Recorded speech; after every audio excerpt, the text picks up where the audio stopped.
entrepreneur with an extensive expertise in biosignal research and medical technology. Dr. Gamboa holds a PhD in Electrical and Computer Engineering from Technical University of Lisbon. He is currently a full professor at Nova School of Science and Technology. As a founder and president of Plux, Dr. Gamboa leads a team advancing microelectronics, biosignal processing, and software development. His achievements include a Luso American Development Foundation grant from research at Michigan State University under Dr. Anil Jain. He was also a finalist for the Biometric Research Award and won the Futurist Promisas Award for his PhD thesis. Since 2009, Dr. Gamboa has been dedicated to advancing biosignal research through his teaching at Nova Institute and leadership of research group within the research center. His unwavering commitment to innovation and education continues to shape the future of biomedical technology. We're excited to have Dr. Hugo Gamboa with us today. Please join me in welcoming him onto the stage.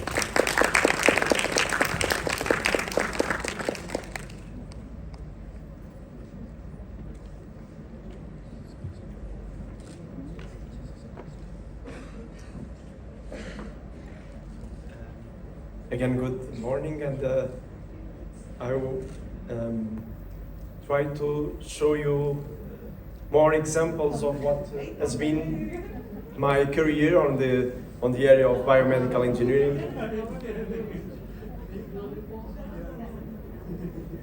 don't know if it's correct.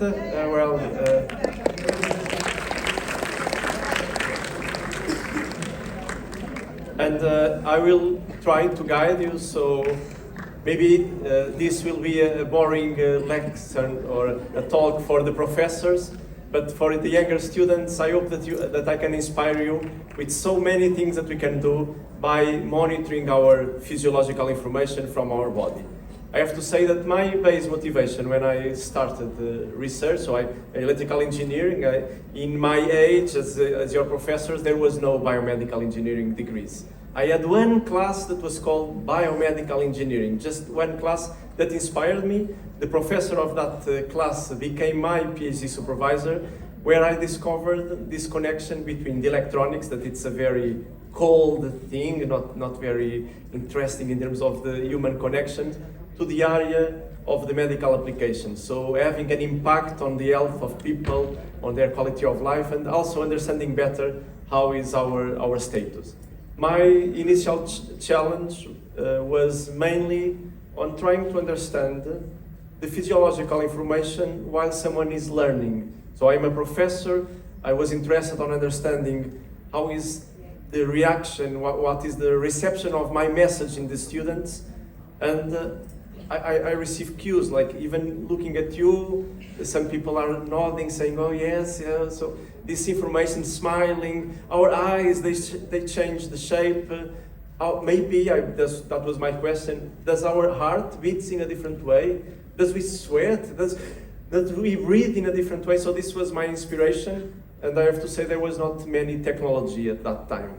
So I was impressed on the lack of technology. We were able to buy some devices. They were not working very well, so a lot of noise. And I challenged some friends of mine, can we do it better with our electronic knowledge?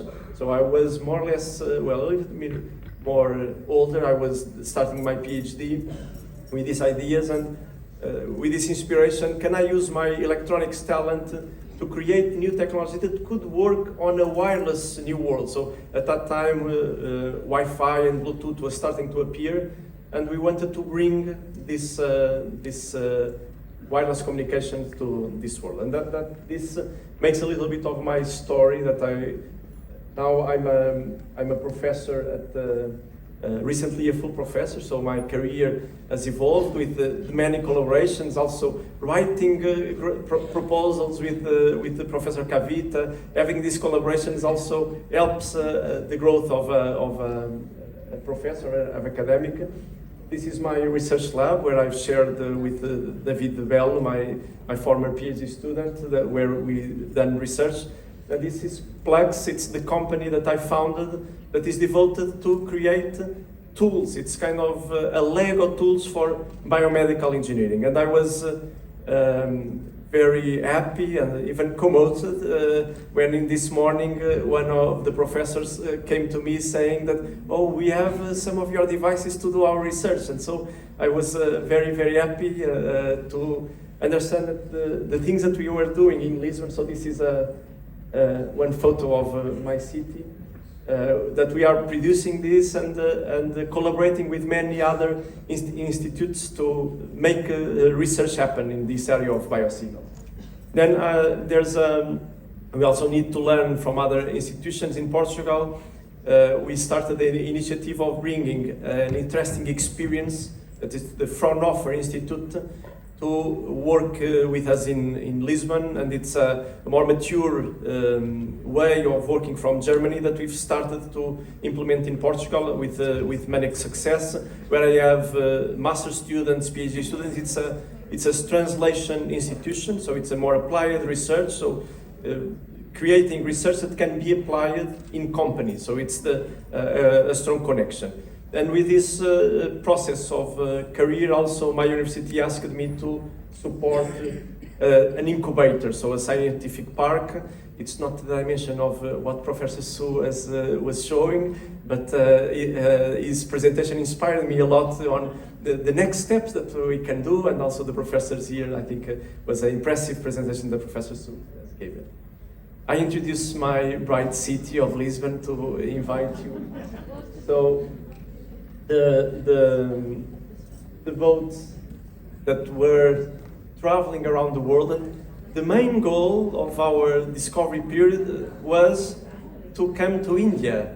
There was many reasons to do this exploration. One, we were a little bit not happy with the Spanish people that in our borders, and the only way to get out was by the ocean. Okay, and then the food, we were came to India to discover the food in India. That was one of the main reasons. Then the other one was also the religion, to spread the connection among the world. But this starting from Lisbon, the boats were departing mainly to India. The aqueduct is the tallest aqueduct in the world, and it was where I was born, my neighborhood. And this is the cathedral in the downtown of the city. And my father was a tram driver. So my father already passed away, but he was a humble citizen. But also to say that in Portugal, our society has been evolved a lot in the last years. And I, born from a tram driver, he was able to raise a family that now I'm a professor in this very, very interesting and promising area of biomedical engineering. So now I will going to pass you through some of the biosignals that were very enthusiastic for my process of research, and I will try to convince you that collection, we have many tools to collect these signals. Even our wearable devices, even our mobile phone, we can collect a lot of information from our body. Processing, we have the tools. I think I heard that you are all very good programmers in Python, so you may have the expertise to compute, to do the processing of these signals. Also, extracting information. We know what we are searching for, but the challenge is, can we make sense? What can we construct with the information that we have in our body? And I will pass with the first source. One of the most interesting one is the art signal. We can collect it in our hands. So if we go to the gym, we grab the machine and we can collect in our hands. We can collect near the heart, the electrical signal. Even in the neck, once I designed a necklace process that can extract also the electrocardiography. So we can place it in many locations. It's not a very high frequency signal, so a sampling rate of 250 is enough. He has some problems with motion. When we move, we destroy, so we have other muscles that will interfere with his strong muscle, the cardiac muscle. And we have to detect the peaks of the signal, segment, remove the noise, or even reconstruct the signal. And we annotate the points. We compute the heart rate variability. The heart rate variability is the interval, beat-to-beat interval that changes with our cognition process, that it's a very interesting process, and also the amplitude of the peaks of the ECG, they change with our, if we are seated or in a relaxed situation, our breathing process, the amplitude of the peaks also change. So we can even extract the breathing patterns from the ECG. Then the normal thing that we can do is the arrhythmia, understanding arrhythmia process in our body, the stress, concentration level with some of the derivation of this signal, our physical effort, and even one very impressive thing that this was one main results from my PhD was that I was looking at the signals, trying to understand the cognition process, and at one moment I started recognizing the owner of the ECG. So well, this is from Philip, and this is from Maria, and I then decided to check: can I create an algorithm? Can I use AI tools so that I can distinguish? And it's impressive. This is the first person, the mean wave and the standard deviation. So the waves are very similar, each of the waves, if we are not moving too much. So if we are in a stable condition, our signal is very stable. So it's from the morphology, the electric conduction that we have, that will generate this wave.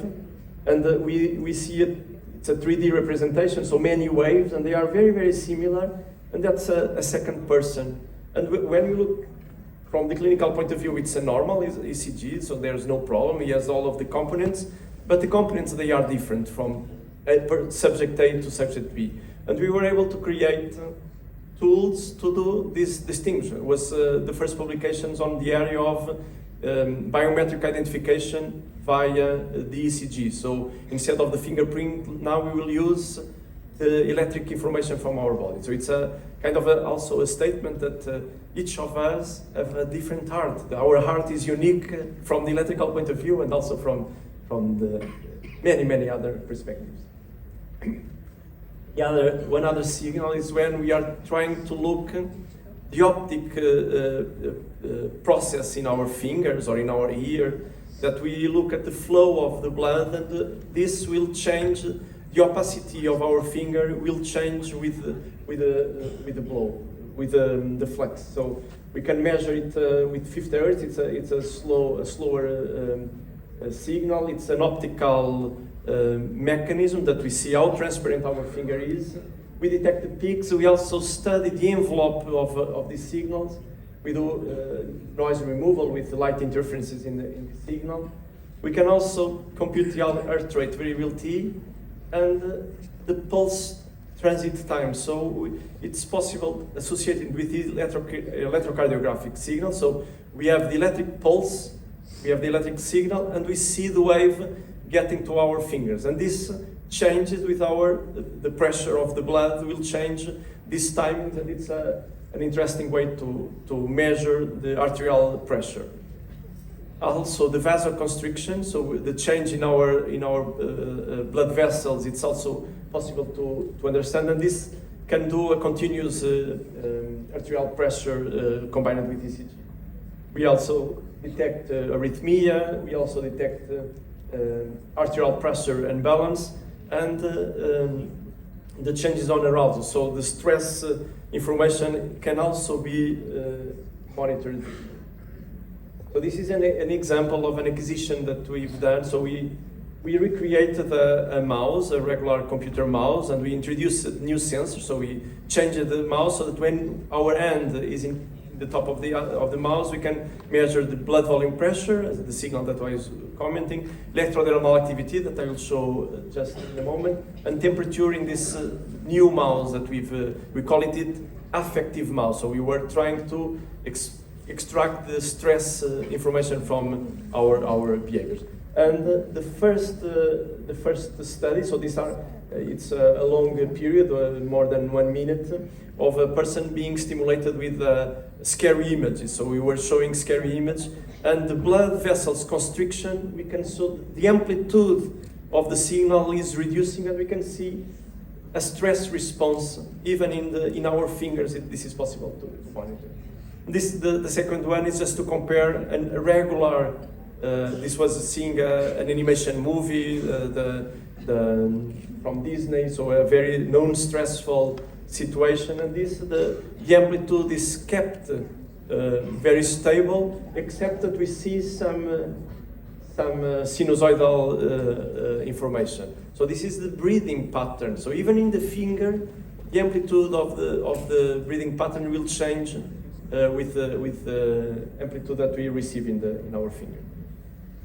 So in electroencephalography, so I also was involved on designing the electronics, creating the base electronics, all of the components. I've worked with a PhD student on this topic, and so this is a more difficult. The amplitude of the signal is much smaller than the ECG or electromyography. There's much more noise from artifacts, and the artifacts is blinking of the eyes or closing the mouth. So this generates a lot of noise. Even we need a more isolated. So the mobile phones or the Wi-Fi connection will interfere with the EEG, and the task is very hard. So we are trying to check for the neurons activations from far away of the source, where there's a lot of noise in the surroundings. So and we have air, so there are people that are easier to extract the signal. So this is a complex source. One professor of mine was saying that it's kind of from a satellite trying to detect a person speaking in a stadium, in a football stadium. Okay, so how can we do such a challenge? So one possible way is if all of the people in the stadium start to go up and down. So this is if the neuron starts to act at the same moment in a similar way, we can detect behaviors on the EEG waves. Or if it's synchronized, so if we have a phone and we say to some person to start lighting a light at the precise time, so we call it evoked visual potentials, of evoked auditory potential, that we know precisely when we are giving a stimuli, and we are trying to see what are the neurons that respond to this stimuli. And so it's possible to detect several frequency bands, doing this epoching, so doing a stimuli and extracting the signal. And with this, we are able to detect drowsiness. So when we close our eyes, the occipital area, the neurons don't have information to work, and they start to balance at a 10 Hertz frequency. So this is a very interesting mechanism. It's the first test that you do when you are trying to design. I was working with instrumentation students on how to create this electronics for EEG, and this is the first thing that you have to check is if in the occipital area, can you see these waves appearing? And they are here. In the A moment, the eyes are closing, and in the B moment, less than 1 second, the alpha waves, they are called alpha waves, so 10 Hertz frequency, the neuron starts to and it's well, to me, when I saw it for the first time, it's a very enthusiastic way to see that our brain works and our electronics also works. And then in our hands, in our feet, we have a very special behavior. I never understood why do we do this. So when we are nervous, when we are in a stressful situation, we have a reaction in our hands, and it's measurable. It's with an ohmmeter, we can measure this change in our, and if we log this information, we can have a track of, so it's a very slow signal, so even a 10 Hertz sampling rate, it's possible to use this mechanism. And it's measuring the impedance or the resistance in a DC mode, so it's a very simple mechanism. So the body heat or the sudation levels also, this is not a cognitive response, it's just trying to balance the heat in our body. Will be a extra signal, motion artifacts, and even the power line artifacts will be a problem. We do noise removal, and we detect the onset when these signals happen. And with this we can detect the rise time, so how much time do we spend from the stimuli to the happening of the event. We can measure the arousal level, we can have the reaction to stimuli, and also measure hyperhidrosis. People that sweat a lot from the hands, we can also evaluate. So the first time that I used this system was with a friend of mine. I invited him to attend to a match. It was a football match in Euro 2004 when I've done this first experiment. And we were recording all of the, I don't know if you follow football or not, but in Portugal football is very popular. Cristiano Ronaldo is very popular in Portugal and all over the world. So he was playing in this game. We were monitoring the EEG and the respiration and the EDA, and I was with a marker just pointing when there was a goal or a very stressful situation of a ball almost going to the goalkeeper. So I was marking this event. And in all of we were observing finally in the end of the game, there was a lot of penalties, so a lot of stress in the EEG, everything would fall out, so we only had a good signal with the EDA. And we were looking at the signals, and every time that I've marked, there was a response on the EDA. So that's a very, very good synchronization. But then we saw a second response that was not, I did not mark it. So there was nothing was happening in the game. It was less than 1 minute, maybe 10, 15 seconds after the first response that I annotated, there was a replica, a second response that I was not getting. You guess what was happening? So, was a goal. My friend reacted. I noted. Then, 10 seconds after, a second response, sometimes even bigger, much more intensity. And I did not note it, I was not... So we went to the video, we went to see we recorded the video, what happened. It was the replay. The replay of the goal, okay? In some situations, it's even more stressful. Okay, oh, it was just by an ear that...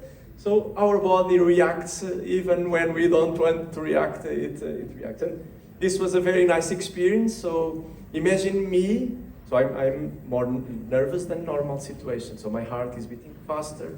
Maybe in some situations I do not remember totally what should I say in this slide. So I have an impulse here in the EDA.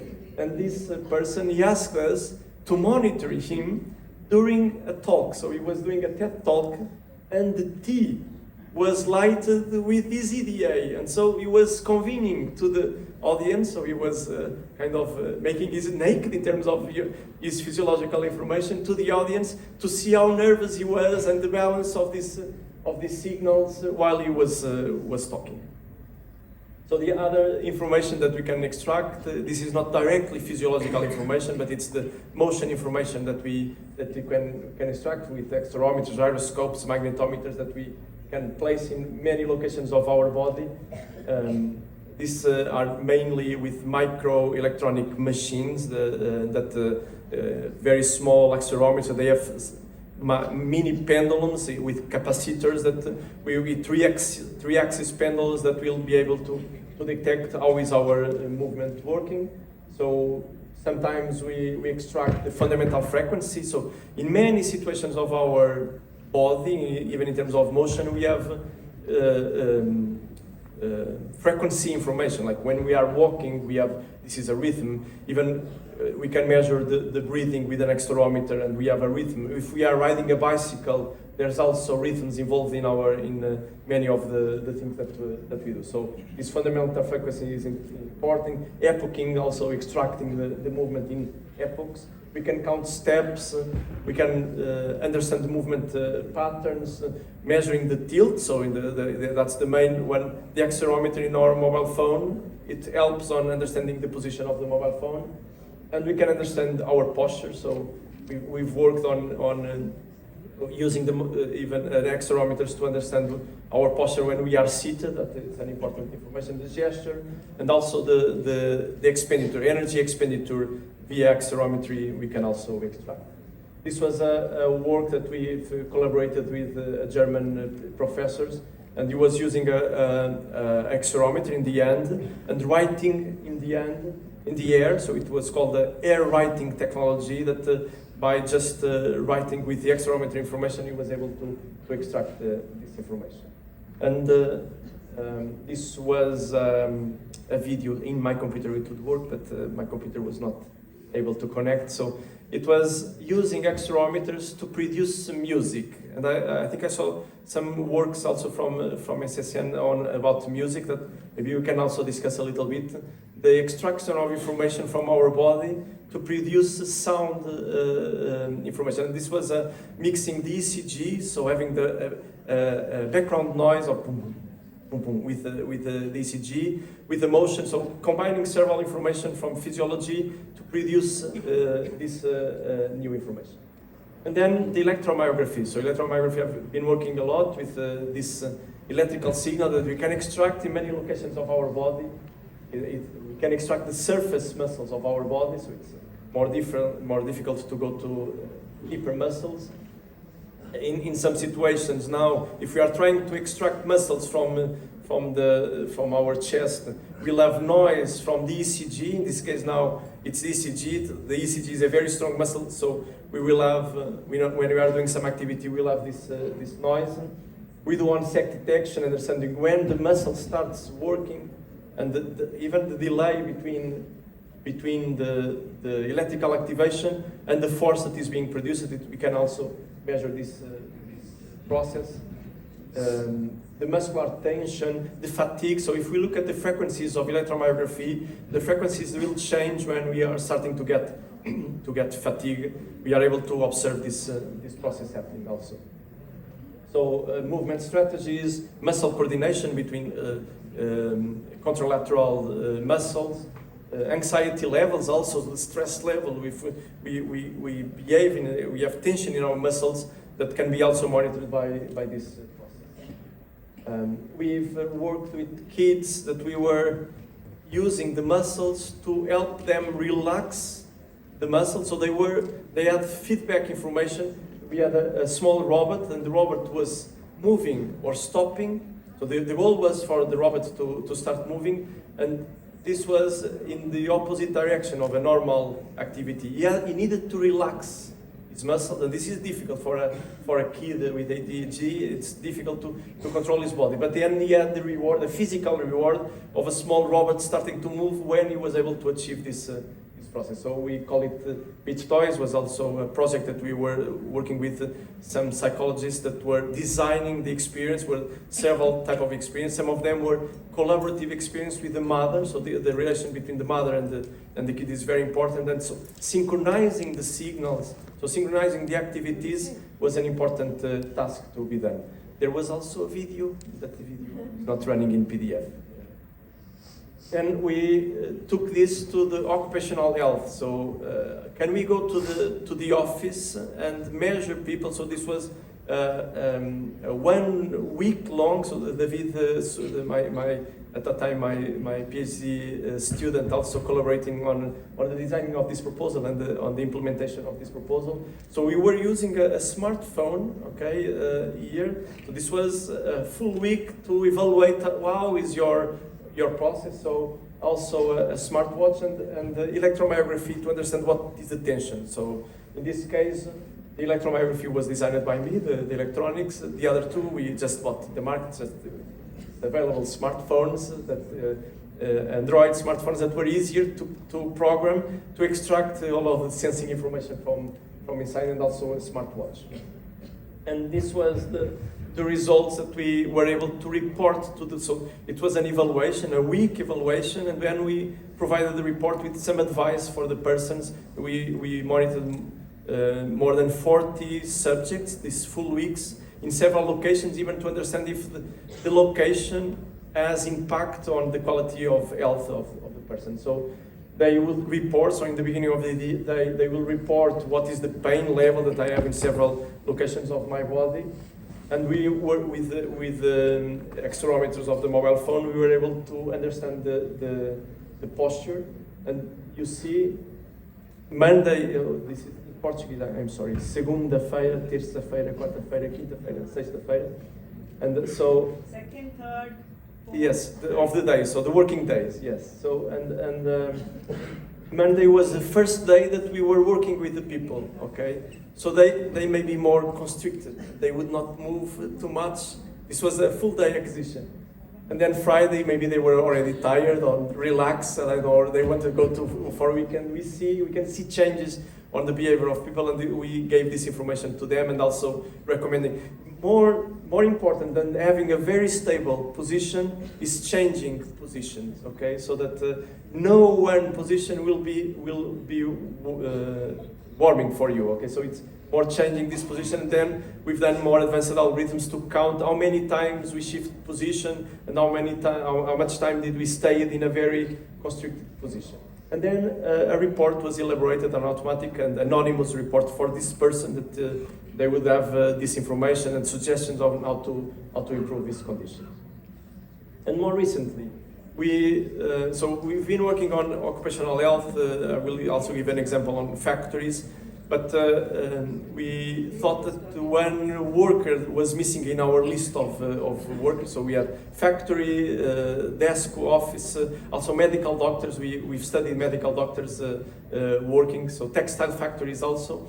And then the space workers, so the astronaut, we were also, I cannot develop motors for going to space, so the only thing that I can do in space is monitor the physiological conditions. So we went on understanding what is the physical condition. There's problems that happen, or that it's the osteopenia, so losing the bone structure. It happens in space 10 times faster than in Earth.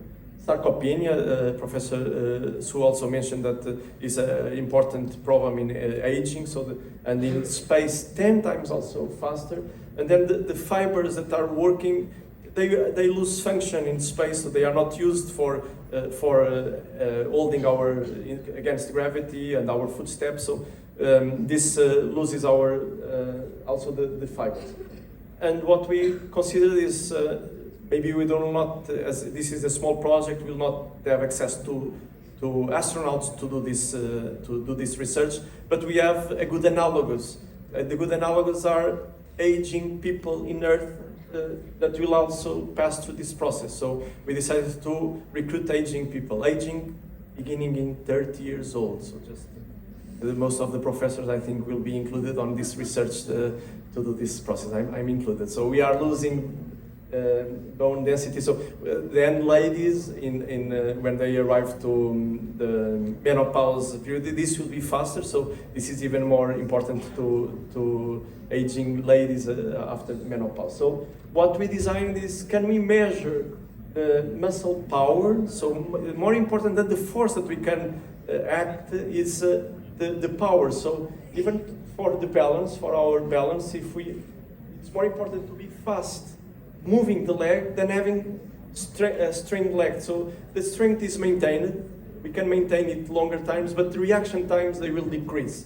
And so what we wanted to train is the reaction time. So can we train with some force, in the peak power of force, so it's a specific location in our body function, and use the sound. So this comes from our other inspiration. So can we send the sound of our muscles so that the person itself explore, am I doing the powerful enough? And when they do, with the support of the computer, they will know that this is the correct gesture, and you should repeat this sound and this movement.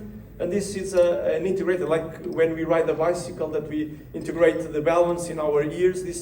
It's what we are now doing with some collaboration already done in top sports athletes. So this is also to educate them for power movements, so to explore more the power. We were able to do this process also.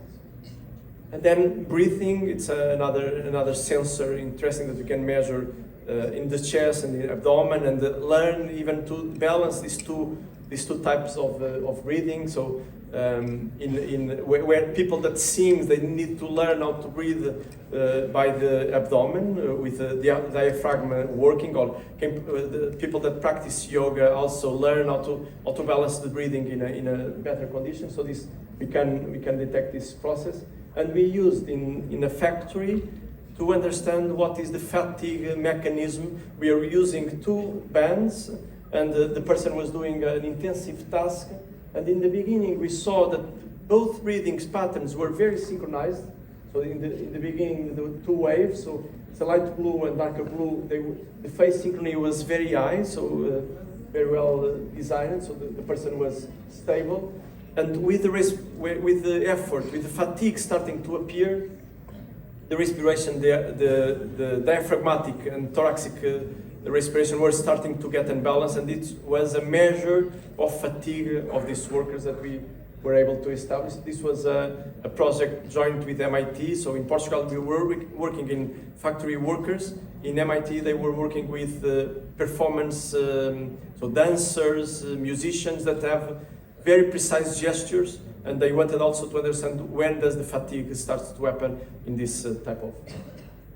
And so there are more signals: electrocolorography, temperature, the oxygen saturation, even electrogastrography. So our stomach, there's electrical signals that we can extract also and detect when some problems, stomach and gut problems appear.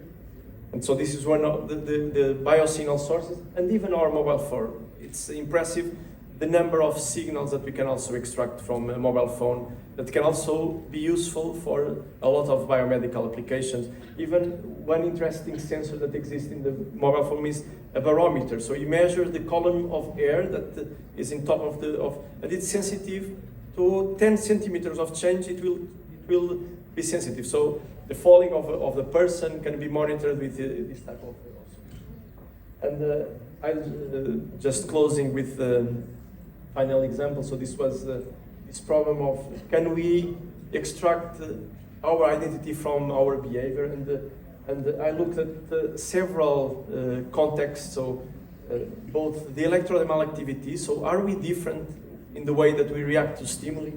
Are we different in the way that we navigate in a web page, in a computer, or interacting with the computer? So the mouse movement, the human-computer interaction information, and our signal. So we used 27 subjects doing this task. So moving with the mouse, extracting information from the ECG, and also the electrodermal activity. We found that this is very specific from person to person. So we have an ECG that it's, as I mentioned in the beginning, very unique.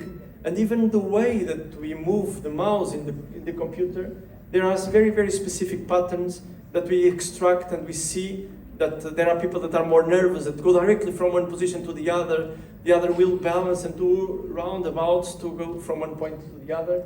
And we were doing cognitive tests to understand what is the movements, the ECG, and we got to very good results. It's not immediate, so we don't detect the person immediately, but after 1 minute of the navigation in the computer, we are able to get results that are similar to the fingerprint of a person. And it's a behavior information, so it's not the physical information, it's the extraction of the way that you. So this, in the area of behavior, the voice is a behavior, the keystroke dynamics, so the way that we write our password is also a behavior, the signature is also a behavior, and then the pointer dynamics and art dynamics were introduced by my research group on how can we detect also from this type of information, and we got very interesting results both on the movement of the mouse, of the ECG, and even better on the combination of the two dynamics. And also when we create some of the algorithms that are helping on diagnosing medical conditions, we also were focused on trying to get the reason behind the algorithm. In some cases, if we are working with deep neural networks, extracting this information is very hard. So what we've done was, can we look at the source by itself and stimulate the classification algorithm? And what we do is we perturb the signals and see if the decision of the algorithm is changing or not. And so this is the explainable artificial intelligence area that we in biosignals has not been explored so much. So in image there's some work, but on this temporal series have not been worked so much. And we were looking at this process to try to create this image of the relevance. So the algorithm decided this because of this sharp decreasing. So it was the location where if we change a little bit some of the samples, the algorithm would make a different opinion. So it was a way to make the explanation. Then, with a professor from Italy, we worked on a new area. With him, I also work a little bit. It's not my expertise. That it's called not human-computer interaction. It's called human-AI interaction. So, what is the process of the human receiving this type of information? So, the decision of the computer and the medical doctor, the clinician, what it will be his reaction? Will he trust the computer? Or you'll be against the computer, and this decision will always be opposite. So Professor Kavica created kind of a set of rules of behaviors of the medical doctors when they are acting with the computer to support. And so even this, there's an impressive mechanism. It's called the white box paradox. So we call that the computer in some situations is a black box. But when we reveal with these techniques, the explainable AI technologies, the people trust more in the computer decision given that the explanation exists. But this could be a nasty process. So if you trust too much in the computer, you may lose your capabilities. Like, I trust my calculator, I don't know how to do square roots anymore. Okay, I don't need to do it anymore. But in the clinical cases, maybe that it's a problem. And this is a library that in the process of creating some of this technology, we've developed, it's an open source library to extract information from time series. So, and this has been worked with many other researchers. It's used all over the world with many contributions with other researchers, adding more, even so we started with 3 dimensions, spectral, statistical, temporal domains, and now there are more dimensions that we've been added by other researchers that are cooperating on creating this toolbox. Okay? This is a Python toolbox. Now we have a new collaboration to also put it in MATLAB. That in some research labs they use more MATLAB. So this is my team that is working with me, and many of them work in different locations. So the LibFis are in my lab. The MIT, they are in collaboration with the with the MIT lab in Boston. The Plex is the company where I have PhD students and postdocs working. Fraunhofer, this institute, I educated some students, and some other universities in Lisbon that PhDs are collaborating. And also it's an open location that for collaboration, even to do a research stay in Lisbon, we are very welcome to with you. So I'm open for your questions.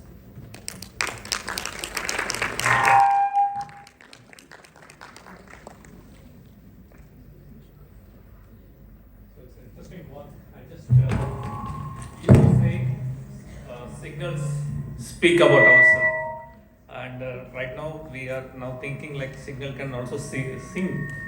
We can so composing music and making use of it to identify what's the behavior and correct the behavior. All this are amazing. So I just want to know the change what we are proposing here. So we used to get the biometric authentications, other thing with using the fingerprints, and now when we use multiple sensors, so are we targeting the authentication of the person, or what? Are there any other end users for that? So the combination of these sensors on the area of authentication. So I have to say that David, during his PhD, worked with synthetic data generation. So based on the ECG signals, so we trained a network for each of the persons, and the network was fully adapted to each of the subjects. So was an impressive result that we were more focused on synthetic data generation. It is useful for other applications, but was also very interesting to train one network with each of the signals. And this mechanism, it's possible to use it to other different signals and combine this signal. And I have to say that my work has mainly been on mono signals, so for different applications, but we are increasingly starting to combine. And use technology that will make even more powerful solutions when you join more than one source, this multi-source information, even from image. So combining, you take an image from some part of your body associated with some mechanisms, physiological mechanisms, and can this relation be well developed, and what tools need to be created that we can combine images along, and then these signals along time. That has been my specialty. It's the biosignals, the time series from our body. And thank you for keeping the time domains feature extraction algorithm open. And soon we can expect also from your group frequency domain features as well. Thank you.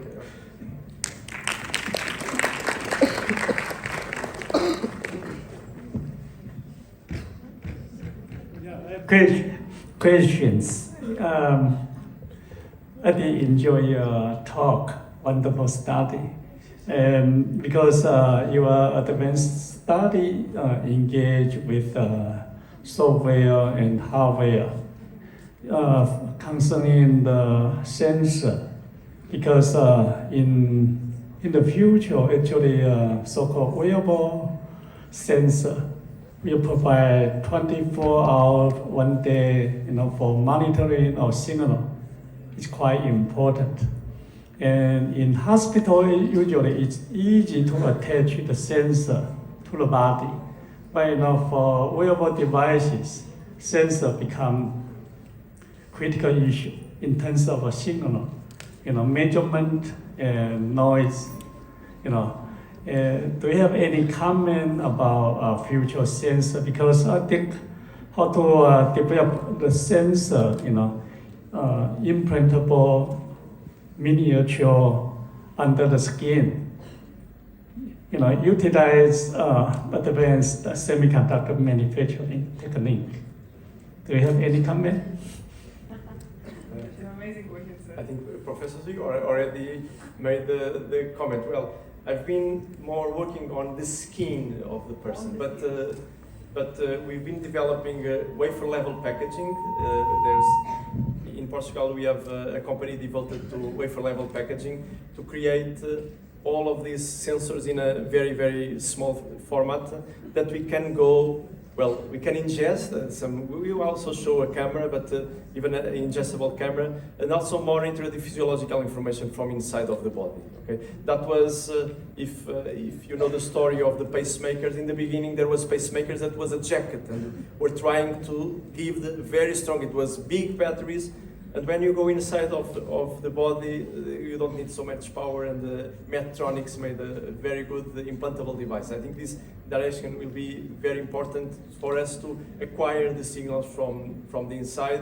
We've been working on miniaturizing as much as possible. Also, the tools to reduce the noise, that even from the inside we'll also have noise. But the dimension and the batteries problem will be a challenge to be able to go to inside of the body. But it's a direction that I think will be much important in this future tendencies. Yeah. Thank you. Because probably you can work with Taiwan leading semiconductor company.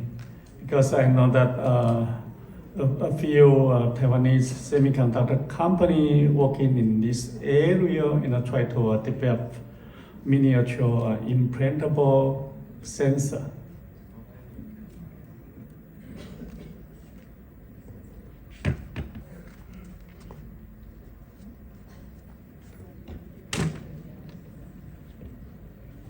So if you are shy to have questions, I will be around these 3 days. I'm very open to listen to your ideas of projects, the ones that are in the 4th year, or the ones that are thinking on what will be the project that they want to do.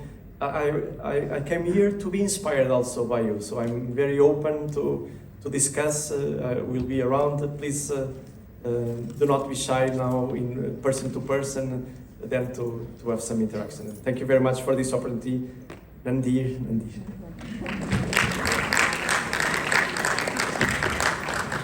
Thank you, Professor Hugo. That was really a very connecting title. Like, it's a Biosignals conference, and you started off with how senses make senses. And it was amazing to know a lot of things. I just had some, I wanted to ask you in the identification of persons, you were having multiple signals. Like, what do you think is the most important biosignal that contributes to someone's identity? If I can just take one more minute of yours. From the ones that we studied, the ECG Yes, was yes. the one that revealed more information. But we test, so the first examples that I gave was with 50 people in one session. But when we created, or one colleague of mine, this was during my PhD, and the group continued the work, and they created a keyboard. When you touch the hands in your keyboard, you would collect your ECG, and they tested this months long. So they during 1 year doing this acquisition, and this signal is permanent. So one of the problems is, does it change too much or not? And our face will change with age. But we measured with a lot of people, more than 100 people, and this signal is stable. So it's possible to do authentication based on this. And my group then created some patents on the area of biometric identification. And there was a Canadian company that created a watch with identification. So you touch with the hand, like now the Apple Watch, they also have ECG monitoring, and you touch, and it was the mechanism to authenticate to the computer. So this is, to my opinion, from the behavioral area, the ECG, the physiological information, it's one of the strongest. But I saw people using EEG also for identification. Okay, so maybe, and I saw very small devices that you put in the ear that can monitor EEG also, and from some of the waves. So I think there are space to question more other behaviors in our body, our walking pattern, our reaction to some stimuli, to explore other functional ways of our body to also understand who we are or how we are. One student of mine worked on personality detection. So can our physiological information also reveal if we are more nervous, less nervous, the type of person? So it's not identity, but it's our personal way of working, that it's also a nice location to explore. Thank you. Any more questions? Most of the work I already have. Thank you. Thank you.